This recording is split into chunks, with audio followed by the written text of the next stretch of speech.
Long time ago, when the berries of the mulberry tree were white as snow, there was a couple who loved the blood from the deep red fruit of the mulberry.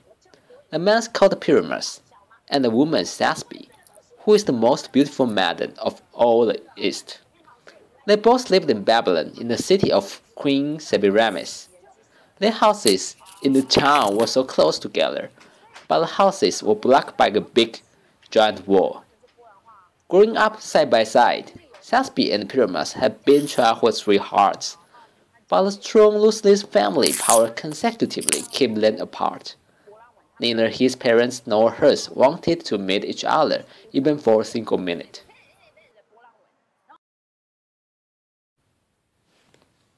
But Pyramus and Thisbe's love was so strong that they wanted to break through the obstacle. Their relationship kept burning and burning up, as if they would die if they didn't talk to each other every single day. They were both anxious, only thinking about each other instead of anyone or anything in the world. One day, the barrier of communication was finally broke down.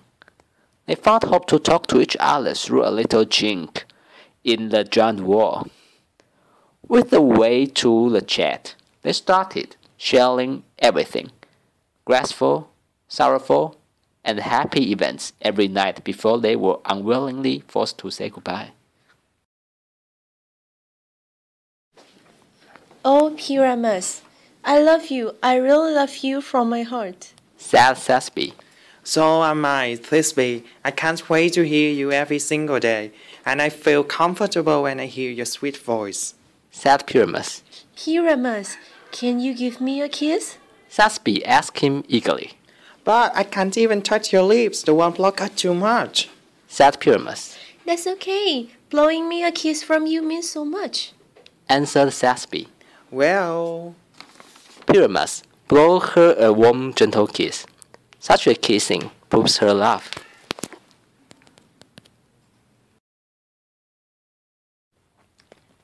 With a lovely conversation, they preserved their precious and passionate true love. But they were deeply split by the pitiless tall war, and they started to strive to get out of this vicious cycle. They decided to slip away and steal out through the city. They could be together in freedom if they could make it to the tomb of Ninus under a tree. Pyramus was the handsome prince charming to Thisbe, and Thisbe was the most beautiful siren to Pyramus. They were looking forward to the plan which pleased them. It seemed that if the day comes, it would never end, and they could enjoy the happiness forever.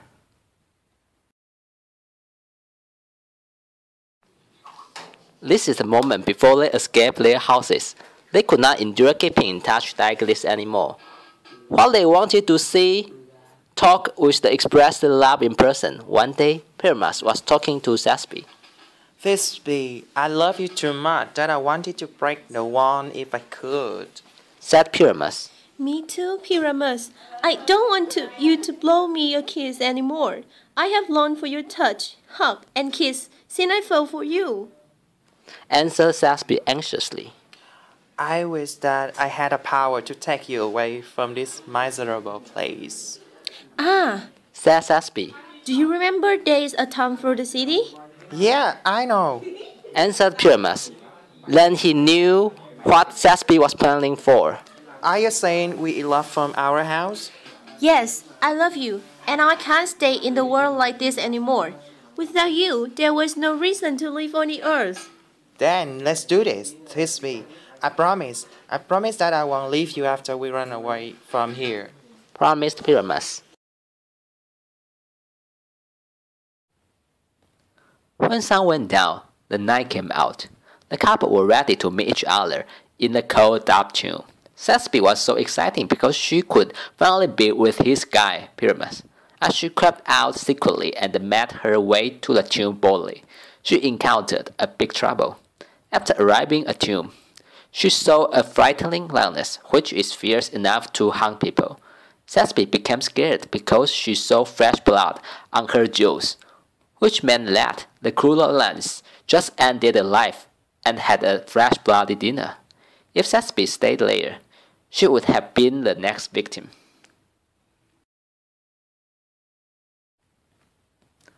Thisbe ran away from a deadly trap. As she escaped, she accidentally dropped her cloak, but she was so hurried that she didn't even notice that.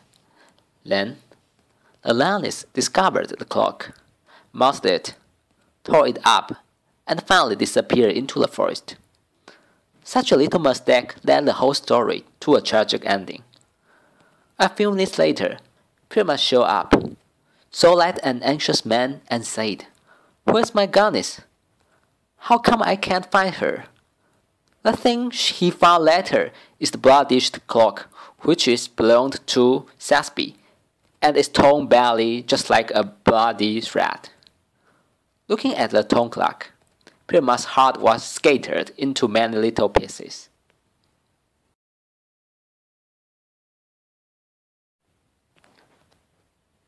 Pyramus screamed with grief and said, "Thisbe, why?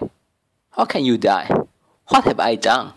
If I really kill you, I can't even live from now on." Pyramus' heart was completely broken. Seeing his favorite girl's torn, bloody cloak, he had no hope to live on the earth anymore. He decided to slay himself. He took out a sharp sword and pointed at his right chest. Stab. The pain was hurt. But what hurt the most is that he contributed to his lover's death. He bled and bled, then fell next to the mulberry tree. The mulberry tree was dyed by his flesh and warm blood. Then it kept tacking and tacking. The snow-white berries finally turned scarlet.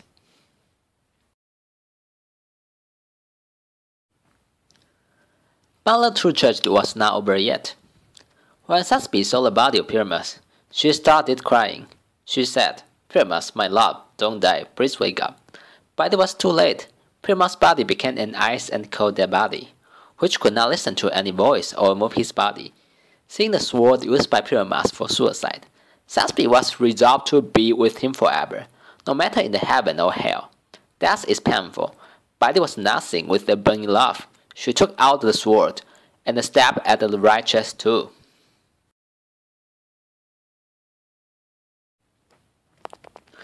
After they embraced the death, people put their ashes together for their spirit of freedom, love, and courage. By doing so, everyone would know that even death could not part the two brave lovers who tried hard to break the limit and be responsible for each other no matter what happened. The ending was sad, but we can see that it was really hurt when we cannot reach the goal we set after we spent so much effort to the berries of mulberry tree have become deep red from then on. And it shows us a tragic and a permanent love story.